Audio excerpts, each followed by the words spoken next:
Hello, I'm Moira Alderson with the BBC News. Sweden and Finland have confirmed they'll apply for NATO membership, ending long-standing policies of military non-alignment. The Finnish president, Sauli Niinisto, called his country's decision historic. Maddie Savage reports from the Swedish capital, Stockholm. For Sweden, this is a monumental shift after 2 centuries of peace and a long policy of military non-alignment. Prime Minister Magdalena Andersson said the decision hadn't been easy, but that Sweden had to adapt to improve security following Russia's invasion of Ukraine.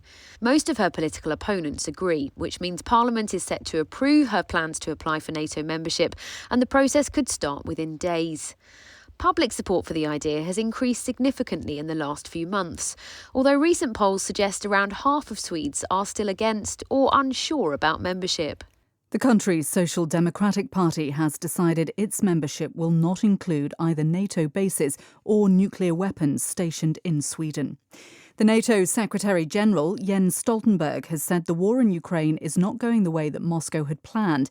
He went on to state that Ukraine could win the war if NATO members continue to step up and sustain their support.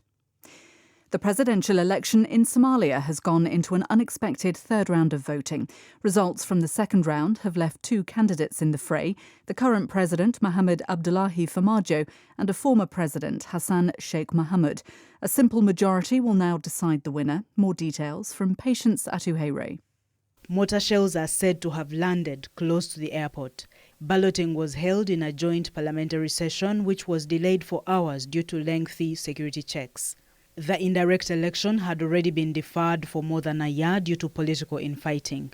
Mogadishu has been on lockdown for election day and will be under curfew on Sunday night. As president of the country, the winner in the next round will have to tackle ongoing Islamist militancy and deal with a severe drought.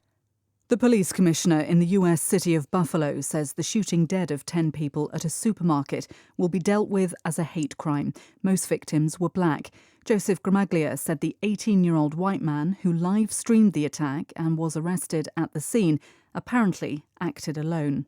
The evidence that we have uncovered so far makes no mistake that this is an absolute racist hate crime. It will be prosecuted as a hate crime.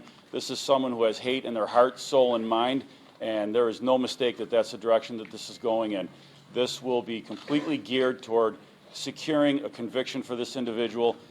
The governor of New York, Kathy Hochul, said investigators would focus on how Peyton Grendon managed to carry out the attack when he was already known to the authorities.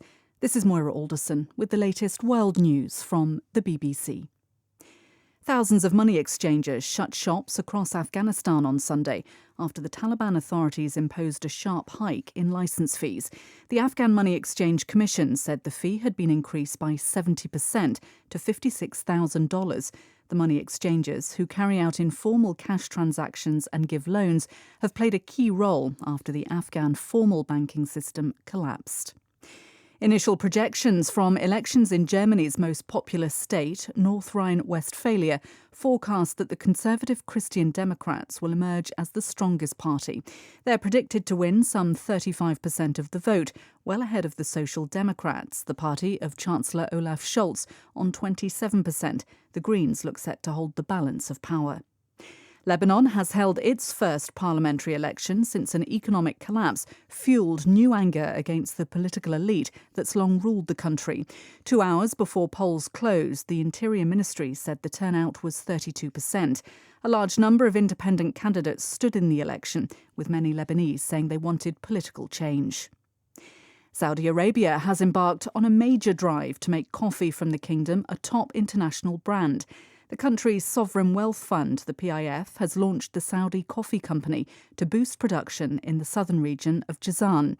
Our Arab Affairs editor, Sebastian Usher, reports. The region where the Arabica bean is cultivated in Saudi Arabia is near the border with Yemen, the country that's best known for this much-prized variety of coffee. The war in Yemen has, however, severely affected its coffee production.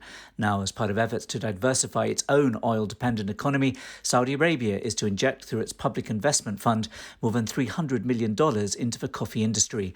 Southern Arabia, with its high green mountains, has traded in coffee for hundreds of years, with a rich local culture having emerged around it. That's the latest. BBC News.